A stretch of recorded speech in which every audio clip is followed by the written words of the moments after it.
Maswerteng umaga po mga ka-STL. Narito na po ang resulta ng STL Rizal para sa araw na to, 1st January 21, 2026, araw ng Miyerkules. Naway ang mga natayaan nyo pong mga numero kanina ay manalo nawa ngayong umagang ito, 11 AM. Kaya kunin nyo na po ang inyong mga ticket.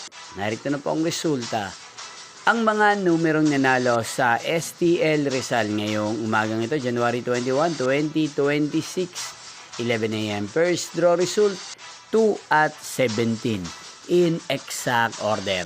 Again, 2 at 17. At ngayong umagang ito sa STL Rizal, atin pong i-shoutout si Ate Florida ng Rizal na araw-araw pong nanonood sa channel na to. Shoutout po sa inyo, Ate Florida. Sana po ay nasa maayos kayong kalagayan. At sa lahat po ng mga taga Rizal, shoutout po sa inyo. Inyo pong napanood ang resulta ng STL Rizal. Magkita-kita pong muli tayo mamayang 4 PM. Thank you for watching.